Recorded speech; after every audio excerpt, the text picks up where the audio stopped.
All right, everyone. Good morning, good afternoon if you're back on the East Coast. Happy to have you all here. I'm Amy Johnson, Values and Idea Integrator. And I'm here with my friend Sheila Arthur. Sheila's a mindset coach, and together we run the Discover Your Core Values workshops.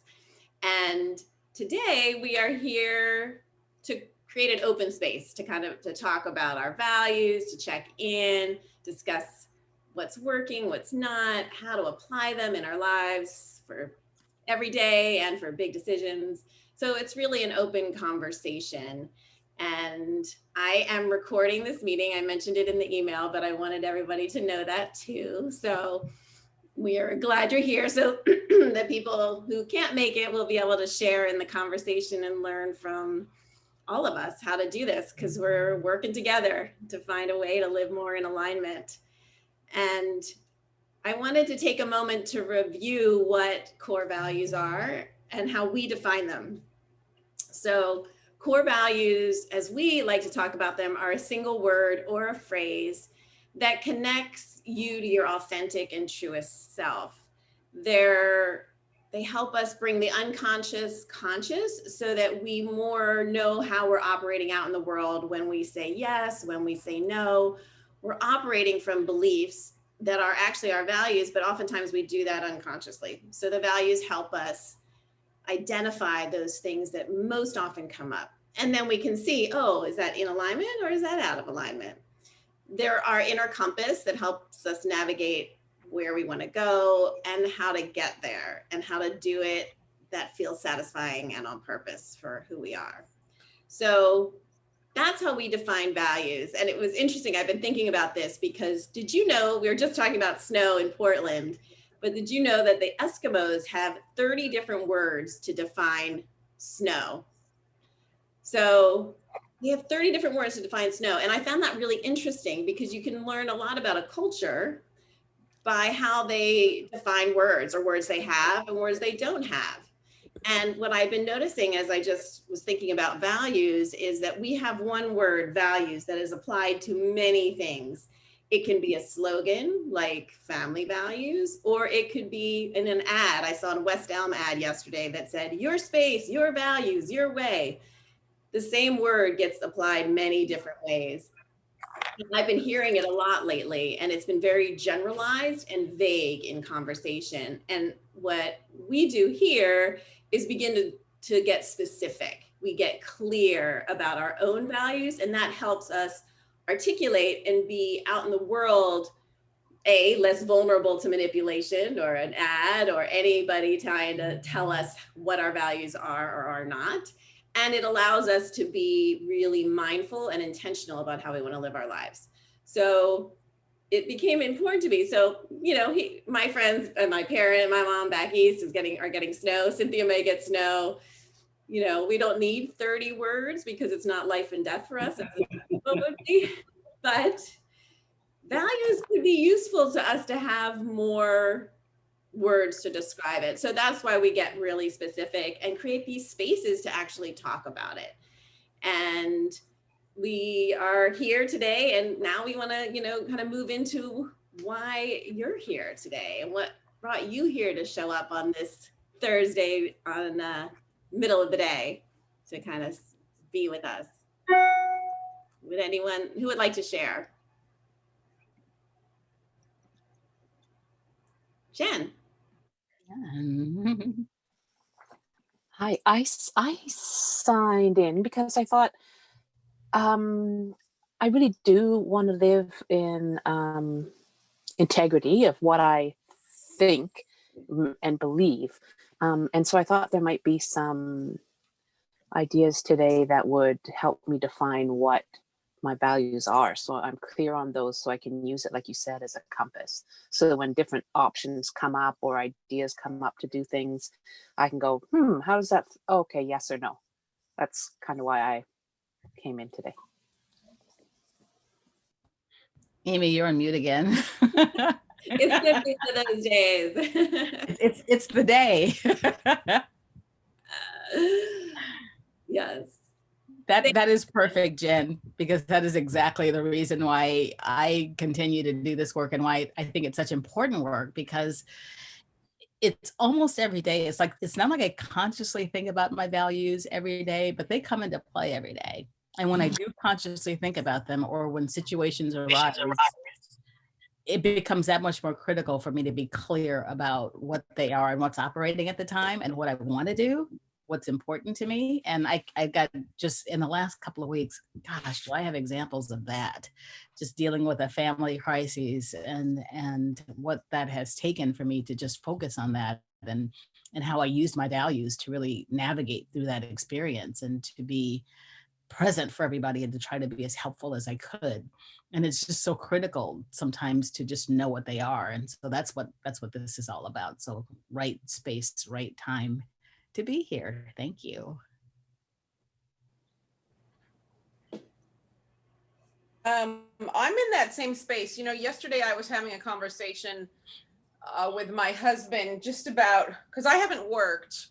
I'm in the film and television business, and I haven't worked on a paying gig since July because of this. Had a show canceled because of this pandemic, and the conversation of going back to work, looking for work, because really now it's about I really have to seek it out, and just taking a job because I need to work, or still trying to find something that means something to me and that speaks to me.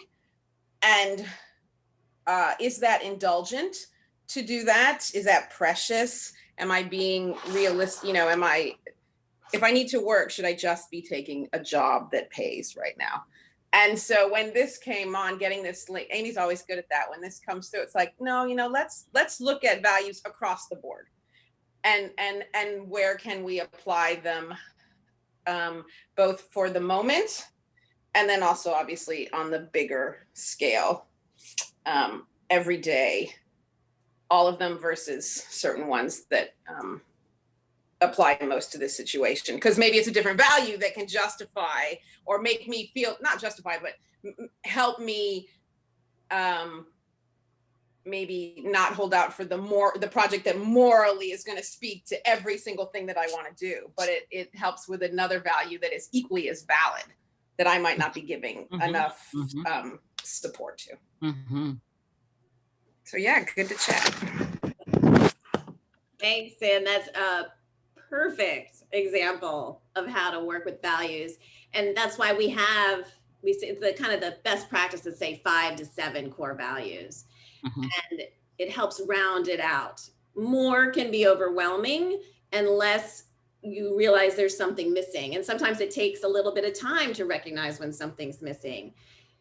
But I have found when I work with clients too, that often there are certain values that lead the way, and they tend to be the ones our default ones. And so part of the practice and part of this conversation is filling it out and remembering some of the other ones that can fill in. So, you know, Sim, we can talk about your values and we can look at them if you want to share them. Cynthia and Jerome, Jen, just so you know, took the Discover Your Core Values workshop that we offer. And we're going to do another one in March. And so we can talk about some things you can do before then about getting familiar with what your values might be. But that's an excellent way to really get clarity. And they can speak to it too, how to really start to identify specific words that resonate with you, that kind of match your own ecosystem, your own vibration, really, that feel right to you. Because it's not, we don't dictate what those values are. It's more you finding out and discovering for yourself. We have a lot of people telling us what our values should be, but that's not what this is at all about. So, and Cynthia, if I could share for a moment myself with, for myself, my value of sustainability, which is really focused on the reverence for the natural world and caring for the planet, its people and animals, and just really respecting the earth and thinking about how to regenerate what's here and keep things going. I also think about sustainability in terms of my family and how to have a sustainable lifestyle. And sometimes that also for sure means choosing opportunities and work that helps me be the provider that I need to be for my family. And weighing that out in a different way feels good, and being able to see that, even if it's a little bit something different. And it's just kind of finding those nuances. So we can certainly talk, if you're open to it, we can talk through your values and see which ones can fit and help guide towards what type of work might be more in alignment than something else, and how Mhm. that could fit in. And Mhm. it feels good to recognize that there are other ways to see things and have a different perspective, so that your life, it's not so narrow. And that's what the values can really do, is they can broaden and kind of come up with new ideas that we hadn't really thought of yet, because we're looking at it in a different way. So thank you for sharing that. Sheila, do you want to say anything else, or I don't know? I mean, I think that this is just again, right time, right place, because identifying which values take precedence in a different situation is really going to vary. I mean, that's what they're there for, is to say, okay, well, I value this, but at the same time I value this, and these seem to conflict in a way, but it's like deciding which one is the one that I'm going to focus on, which is the one that's going to give me the best outcome based on what's happening right now. And that's really what it is. So this is great. I'd be happy to do that. Yeah, to spend some time with that.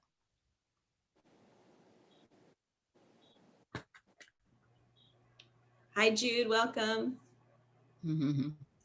Hi, I didn't have the link, and so I texted both of you. Oh. And then I just went back in my emails and I just looked from like December and January. So I'm so sorry that I'm late. I was so excited to be here. You were right on time. Good timing. Great. We were just talking about, I think Jerome was about to say something about what brought us here today. Yes. Okay. In that case, I will. I'm kind of a veteran of this, really. I've been to 2 of the workshops and done some personal stuff with you, Amy. And so I just like coming, to revive it. It's funny. I haven't, to be honest with you, I haven't done a damn thing in the last month or so. I've just been totally distracted with work and other things going on. But it's funny how simply going through that process of not just identifying my values, but refining them several times and boiling them down to some very, very concise words and statements. And then even just, you're supposed to look at them every day and remind yourself, but they seem to operate in my life spontaneously, And I had a kind of a disappointment yesterday. I have this family that I'm sort of a honorary uncle to, a 15-year-old boy and his parents, and his mother is basically my best friend for the last 25 years. And I once in a while go to the Arctic with and you're not supposed to call them Eskimos, they're called Inuit people. Eskimo means I thought that might be wrong. Okay, thank you for clarifying. I'm just teasing you, everybody does it. It's good to learn these things. I thought that I might have not known that. Okay.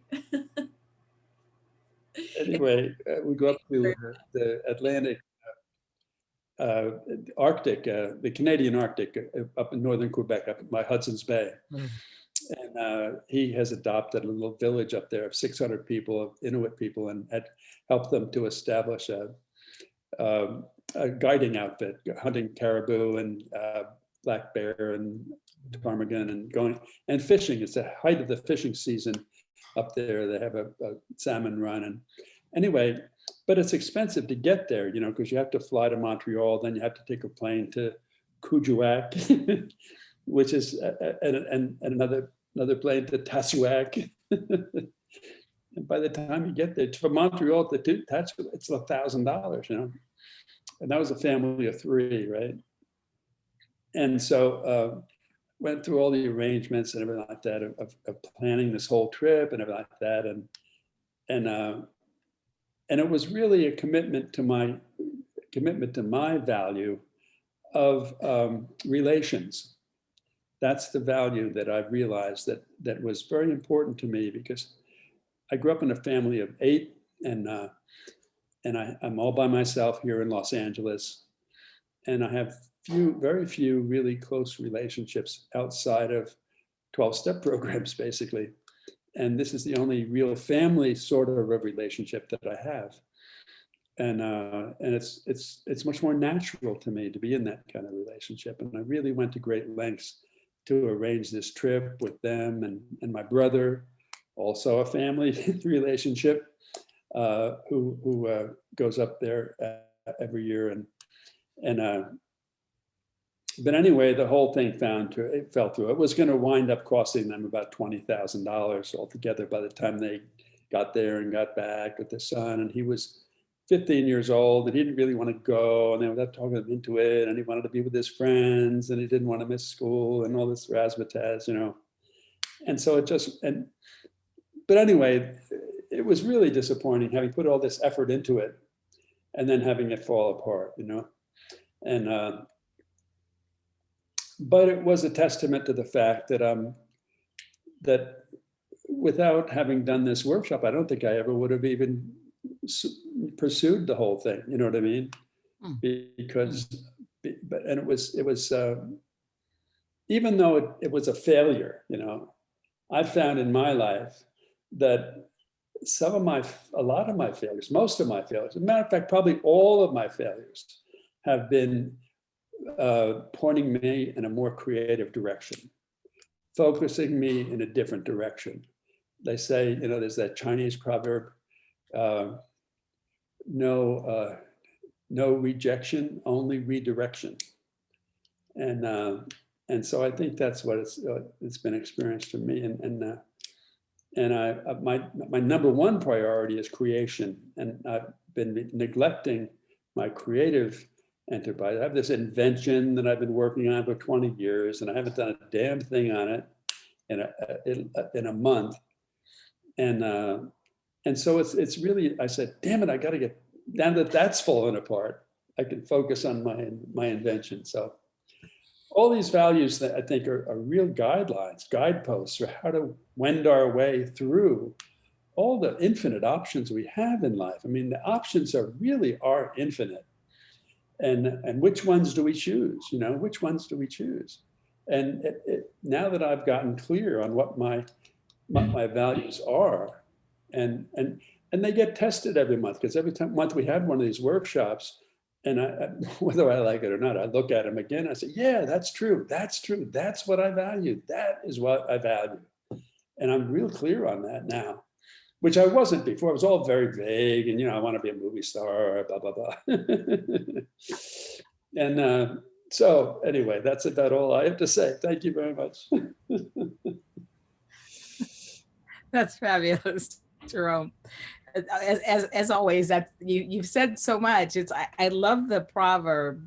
It's no rejection, but redirection. Only redirection. I was saying just redirection, only redirection. I absolutely love that, because that is so powerful. And I noticed that, I think Cynthia commented on that as well. That's really wonderful. And you talk about failures pointing you in the direction of a more positive direction. I mean, all of that is, you learn through your values, and the fact that they get tested. I like that also, because yes, absolutely. They get tested, they get brought to the fore, and, we have to constantly establish clarity around them. So it's just, what you're doing is, there is no wasted time. So it's like, even if you're not, I don't think you need to look at them every day. I mean, they become a part of you. I think in the beginning part, we do that when we're in the workshop, because you got to start to get familiar with them and really start to see which ones fit and what is the language that really resonates and strikes a chord for you. But after that, I think that they just become a part of how you go about living life. And refreshing yourself and looking at them periodically is great, but it's definitely not essential. So you said a whole lot of things, and I'm sure I can comment on many more. But that's a great share. So thank you for that. Yes, thank you, Jerome. I appreciated hearing that story too, and all of it. Just so much wisdom, and it is the values become very natural and a part of it. But I do think the identification of you saying, I did this because I really value relationships.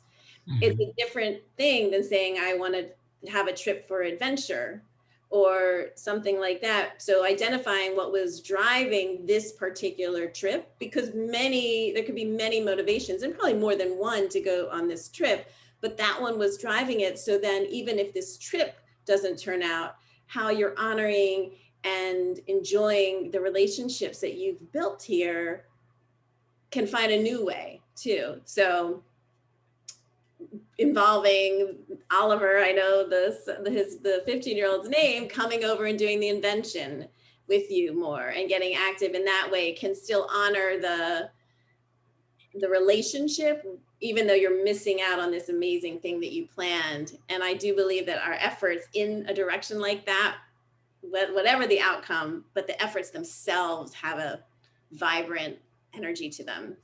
And, it's a success, even if, not that we don't feel disappointment, I'm not trying to minimize that, but it's successful because you honored yourself in your planning and an attempt to make this happen. So it's an amazing, amazing thing. So thank you for all of that. Yes. Jude, did you want to check in and say what brought you here today?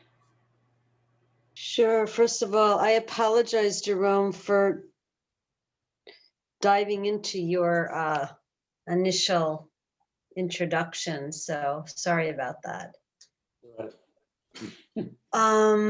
Yeah, I've really looked forward to these, and I actually rearrange. I normally do facilitate a writing group on Thursdays at this time, and I redirected it this week. So when I couldn't find the link, I was so upset. But anyway, I'm just kind of listening, and I was listening to what Jerome was just sharing, and I realized that while I've written, all of these values, and Sheila and I had a wonderful, connection last month in going over all my values. And I know, Amy, I did it with you a few months ago. But I recognize I need to more deeply embody these, like right now it's just, I have these values, and what's the next step I can take to really have a deeper connection with them? As opposed to they're there, but like just in Jerome's story, like really living by them, and I know that that's a process too. We don't all of a sudden one day just step into everything that we want to be and become.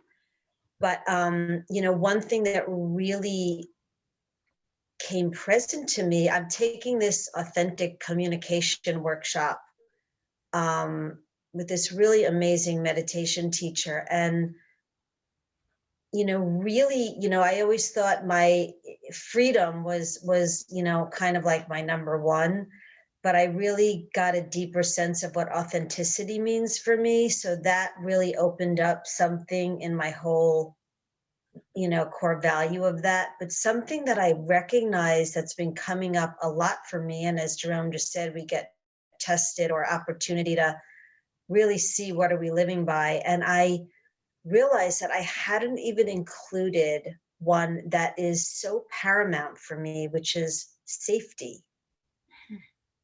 And now I'm looking back at all my qualities, core values, and I'm like, where does that either fit into one, or is that really, the overarching quality for me now? And so I'm, my partner and I were talking about how and I know you said it in the workshop, we're always refining and redefining, like as things come up, and kind of shape shifting and course correcting what's important to us. And I it's kind of like, wow, like how did I even miss that one? But this past month, many, many things came up for me that really gave me the opportunity to see how important that is for me. So I'm just going to be, working with that, and I would love any feedback on how to, more deeply integrate with the qualities. And you might have already shared that, but I'm sure in the workshop, but I guess I have a different, I'm in a different consciousness right now about really living by them.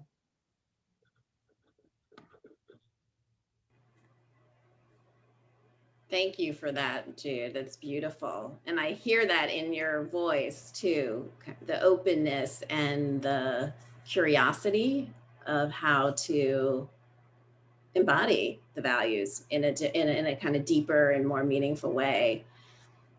I'll share one story about love, because because in a way that safety, some of these bigger words, values can be very big, these words. And they also, we've talked about, are they ideals? But what we're talking about is how to make them really alive and connected to ourselves. So when I think about love, as it's such a massive word for me, and about how I want to live my life, heart-based and open, not always able to get there, but doing better and better at that. What I realized is that love is a part of all of my values. So I went through and spent some time identifying how love exists in all of them, and how it shows up, in sustainability, how love is a part of sustainability because it's a reverence for the earth, the natural world, how much I love being out in nature. So my love is expressed through my value of sustainability in this way. Love is also part of flourish. Flourish is one of my values, and love being a part of all that's thriving. Love breeds beauty and flourishing in that way. So I could identify love being a part of that.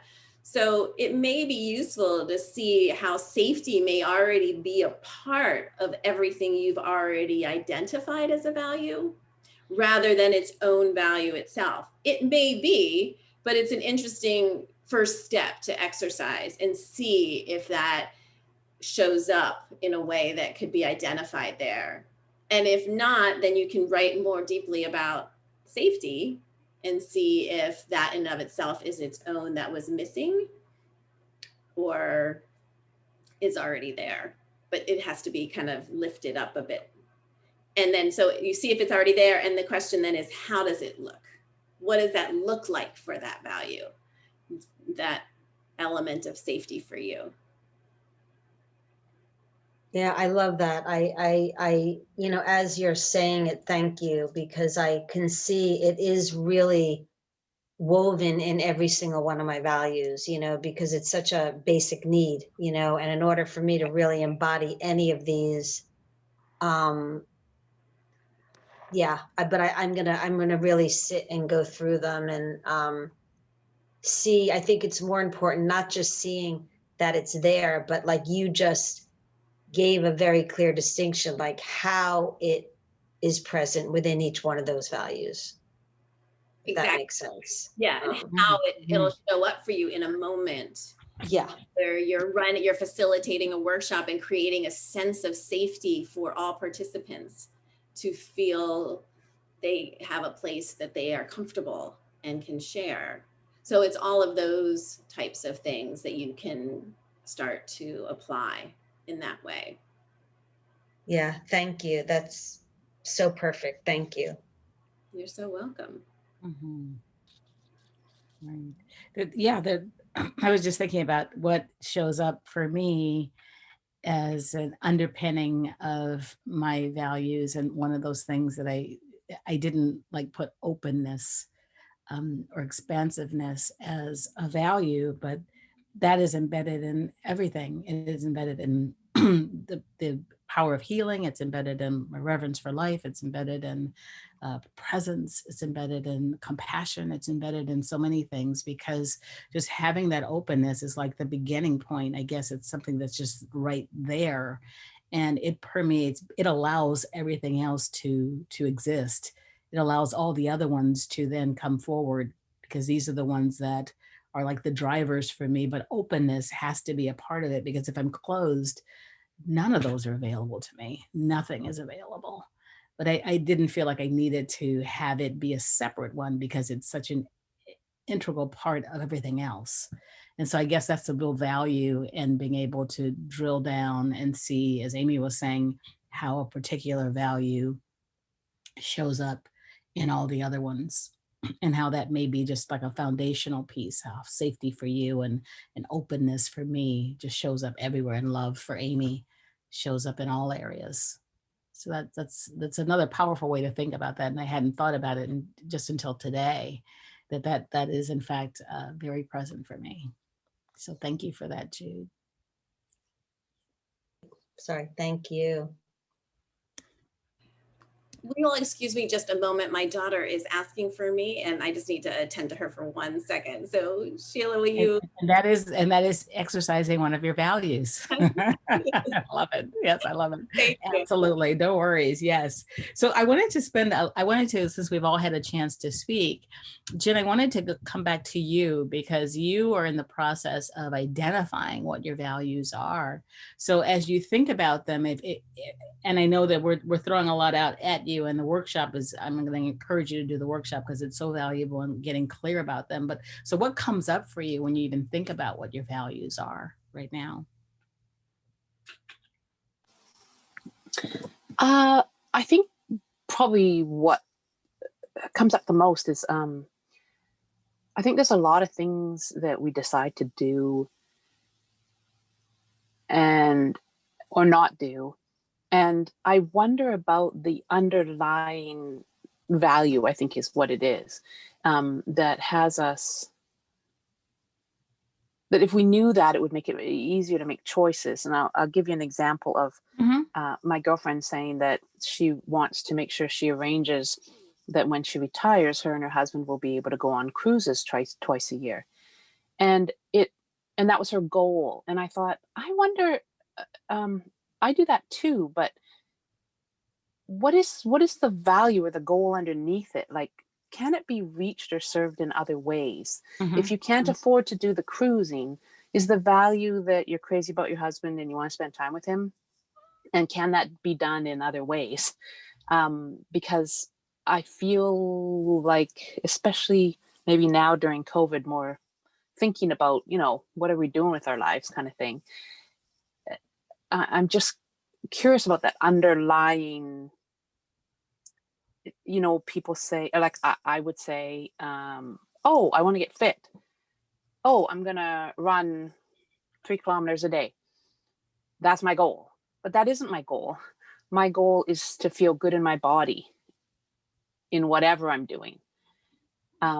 So anyway, that just brings up, that's sort of what's on my mind as everybody's talking. And I liked the identification by Jerome that it was about relationship to go through all that work to make a trip happen, and that there are other ways to have relationship. So anyway, thanks for sharing. Yeah.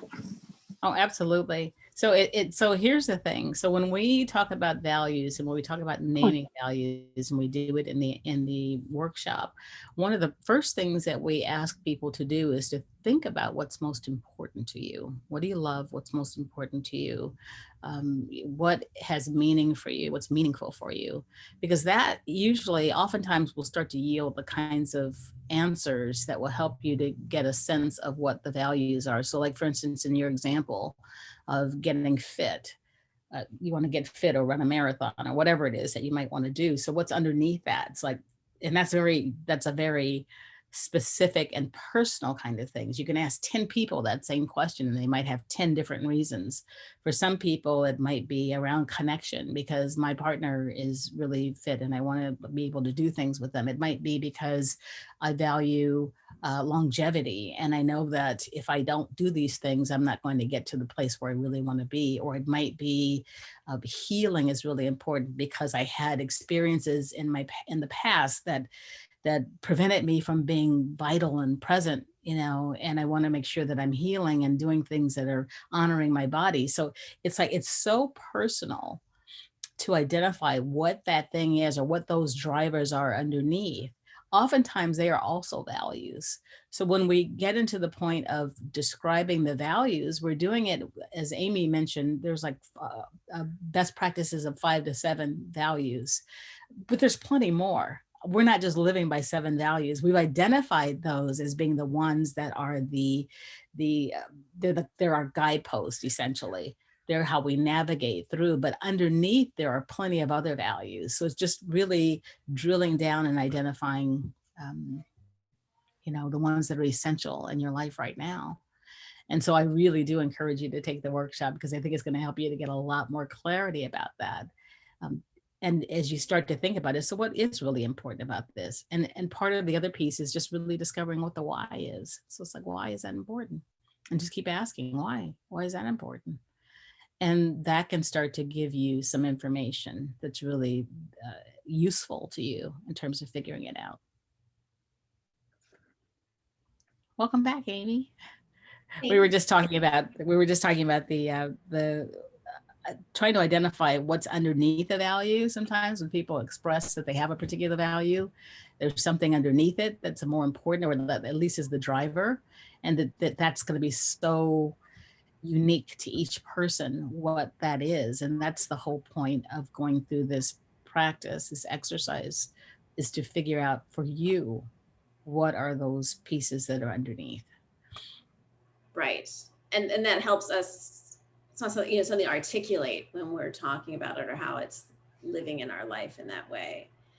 And I was thinking about something between, we're doing the workshop in March, but you were talking about what could you do now to start thinking about your values. And I would say bring attention to everyday life, because every day we're making decisions about, and that reflect our values, where we shop, what we shop, what we buy, our clothes, our food, our cars, everything.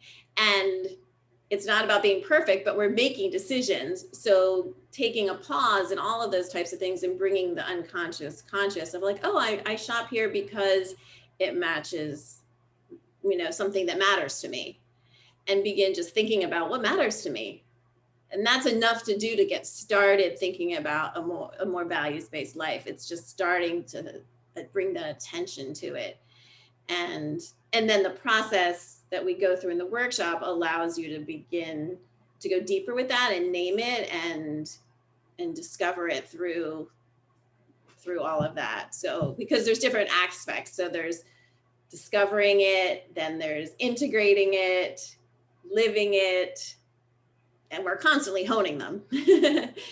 So, and then it's how does it work with other people? How do you live in relationship with someone else's values? What does that look like? I mean, right now as a world, it's become so extreme in so many different ways. How can we make some bridges? And I think if we can talk about our values in a way that's not externalized, but more from a place of self-respect and from our own clarity, then we have a better opportunity to bridge with another person, because you'll actually see what's underlying it is the same. It's just being expressed in these totally manipulated and external ways that are off. So not always, but there's opportunities there that I think are getting missed in the narratives that are happening. So the values are a really important part, I think, of hoping to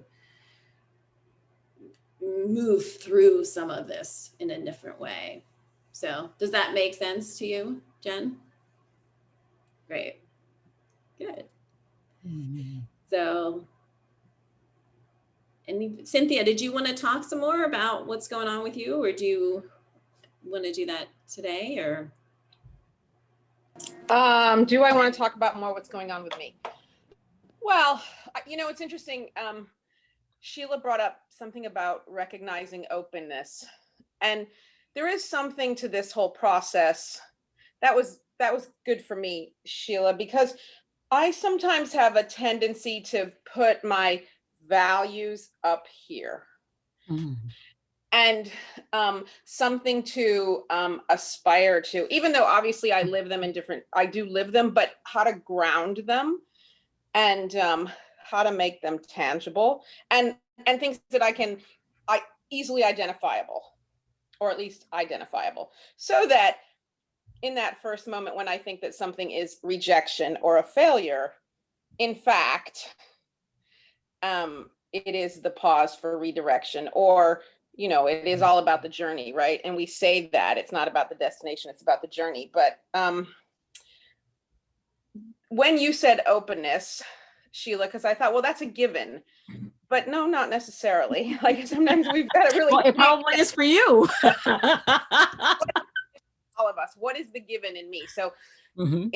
if right now, if my thing is about how can I be a contributing member of my family financially, so in a time when it's a little precarious from my position, and the word authenticity came to me, and it was like, okay, well, so in whatever way I'm looking, in whatever scenario I'm looking for, what feels the most authentic to me, and I can start from there, and that can help me make that decision.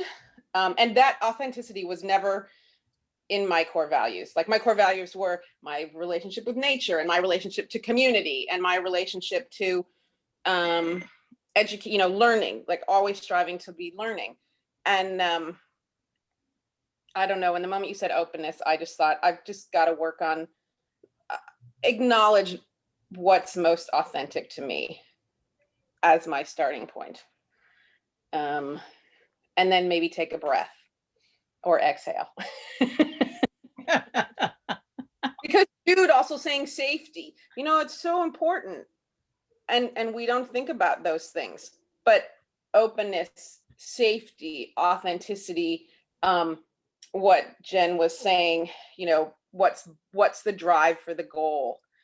I think finding a way to do that when making decisions, I think will help me make decisions more fluidly, or perhaps embrace the outcome as compared to like always trying to drive the outcome. So it's good food for thought up here in my loft as I watch the snowflakes get a little bit bigger.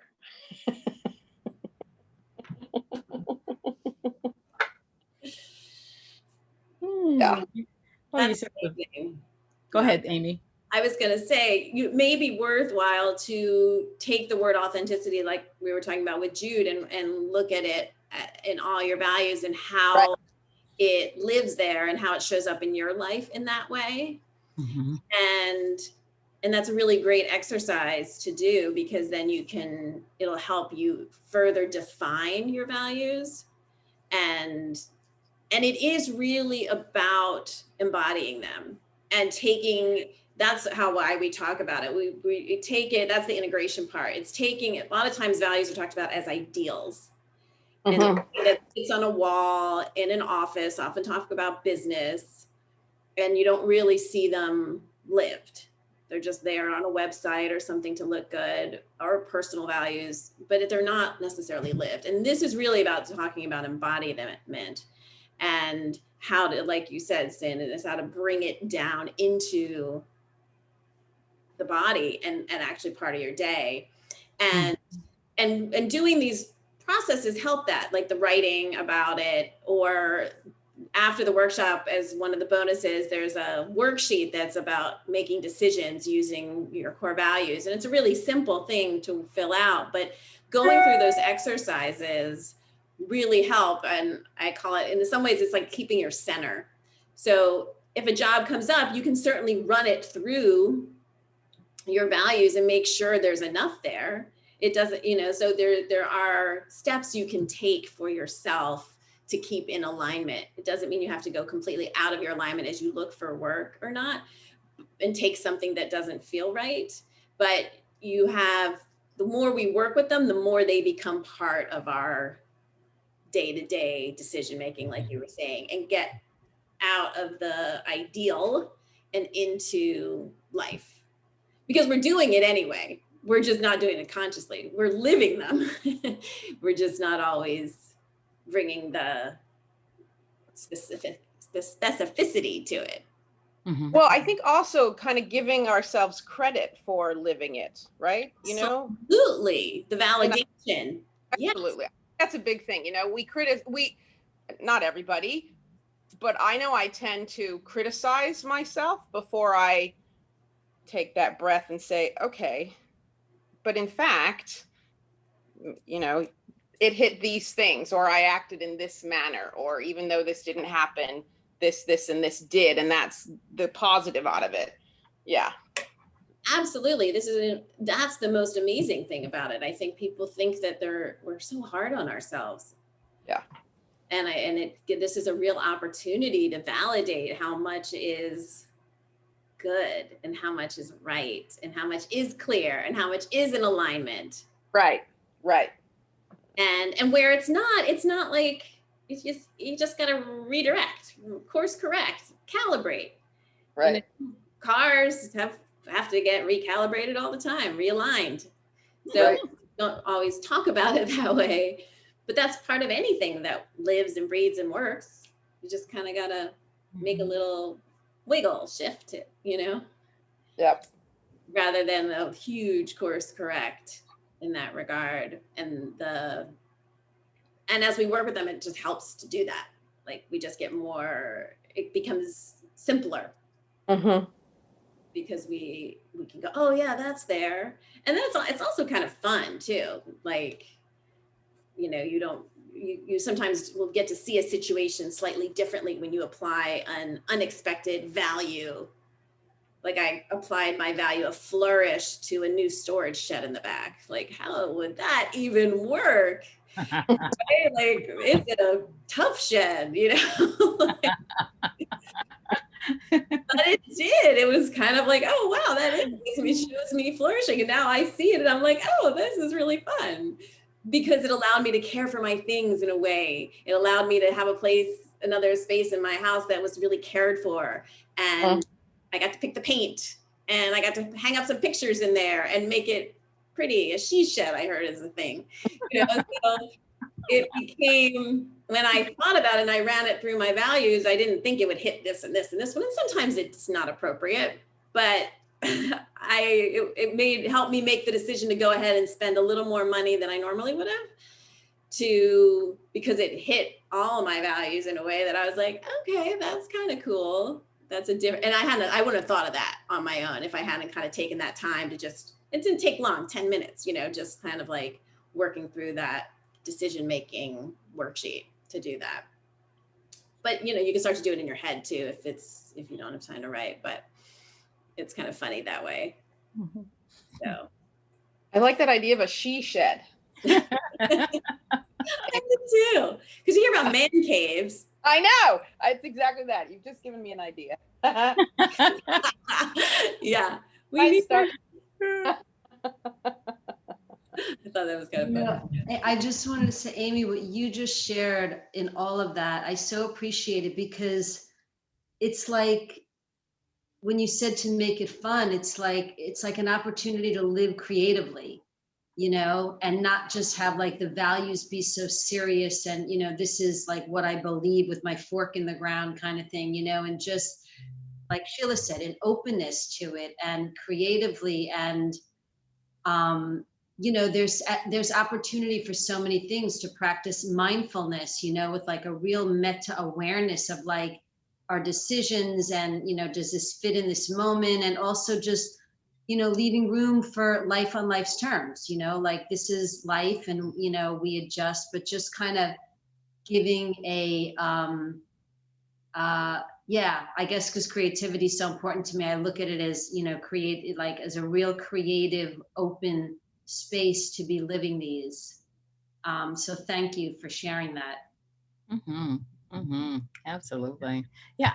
I always learn something new about myself in these experience. I was, for some reason, as I think as Cynthia, as you were talking, the word courage came up for me. And I thought of that. Now, courage is clearly a value. It's not one of the ones that I have expressed, but again, it's like openness. It's one of the ones that is such an underpinning value to all the other ones that it's like, yeah, without courage, I can't express authenticity and truth. Without courage, I can't be compassionate. Without courage, I can't be present. And it just goes on and on. So it's like you will find that.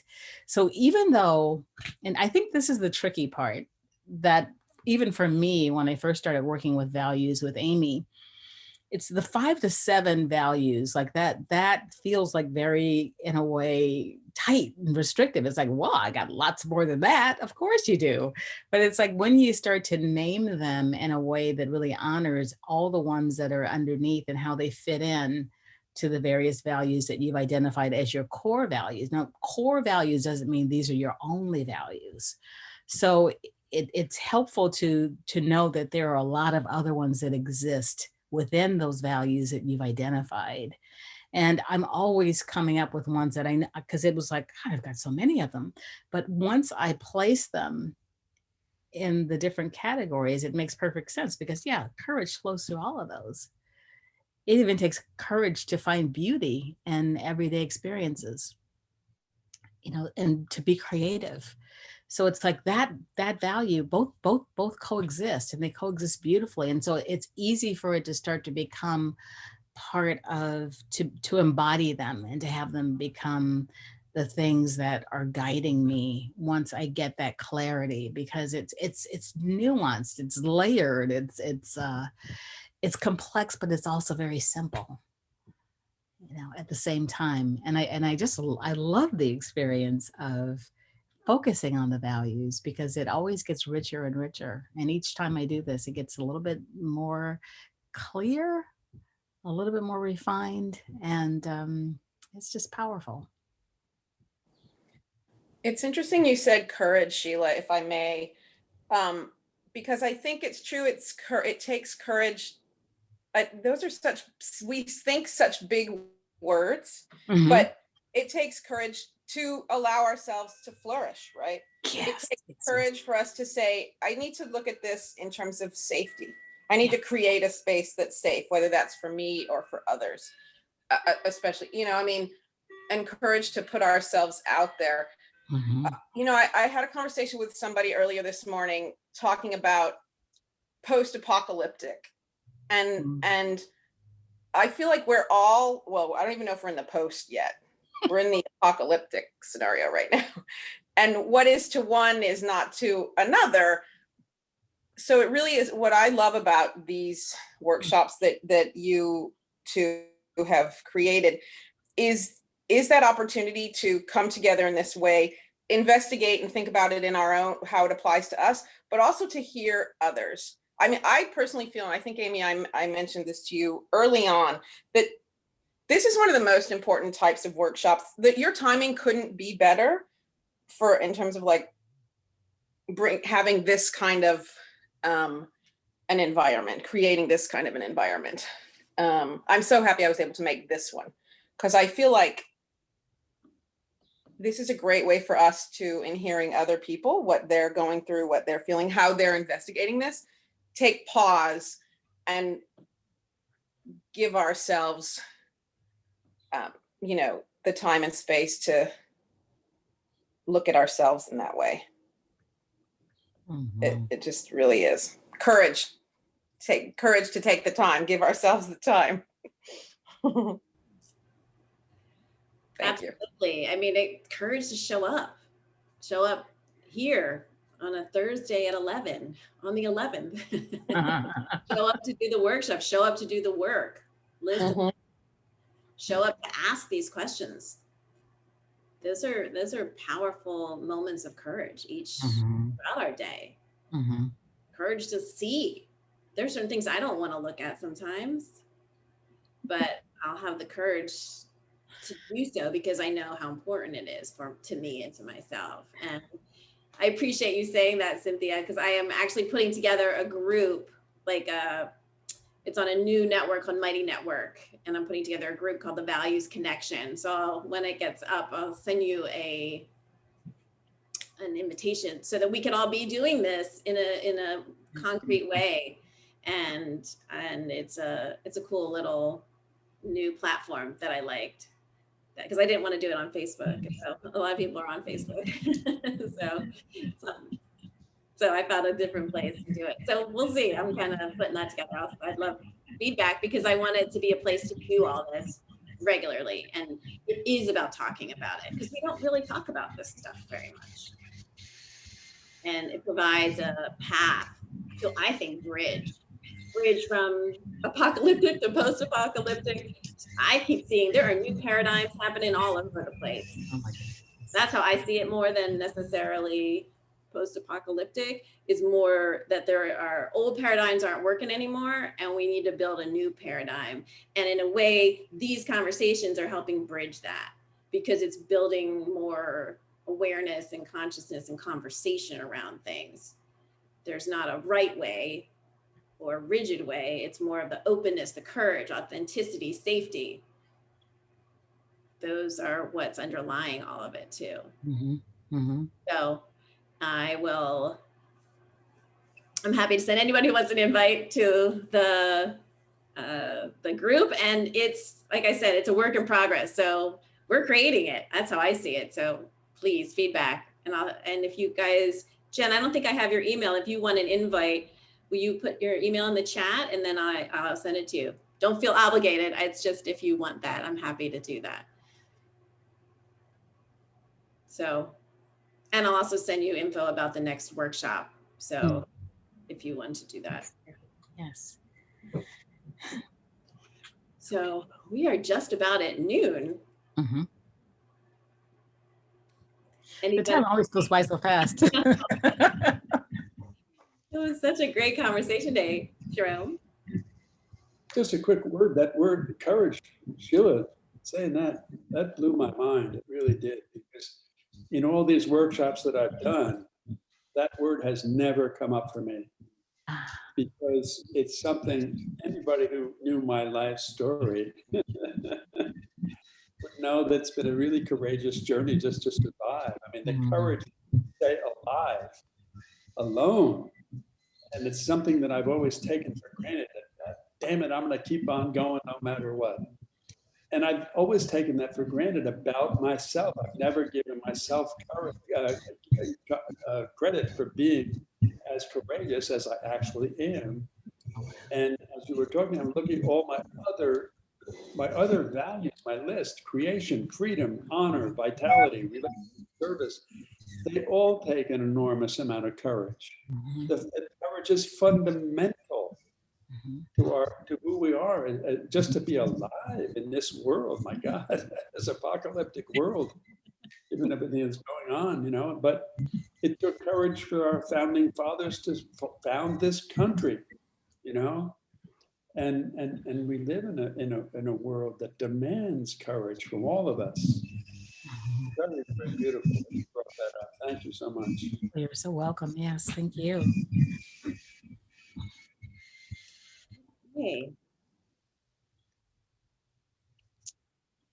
I have to run, but I just want to thank you, everybody. That was so amazing. I feel really full up, and a lot to think about and to take in. So I just want to thank everybody so much for showing up. Thank you for showing up. Thank you so much for coming. Yes, we're so glad you're here. Really glad. Yes, absolutely. All of I'm you. going to sign up right now for March, so I have the link. Yay. Okay. Each month, so you can also save it, but sign up, it's good. Oh, the same link. Okay. Yeah. Yeah, you're on mute. Oh, sorry. That's okay. Thank you. I have to run, but thank you very much, everybody. It was nice hanging out. Yeah, thank you so much for coming. Thank you. Okay, you're welcome. Yeah, Bye, great. Mom. Time. Yes. Bye, Cynthia. Bye. Thank you Bye. all. Thanks, Sheila. Bye, Jerome. Thank you. And Cynthia, feel free to call either of us too, if you want, because you still, there's that post workshop. Oh, yeah. All right. I know, will. I'm checking out Mighty Works. Yeah, for sure. if you want. It's just another opportunity to kind of process through and get things in a different way, Yeah, It's helpful. good. Thank you. Excellent. Thank you. Great. See you next month. Bye. Yes, absolutely. Bye. Okay.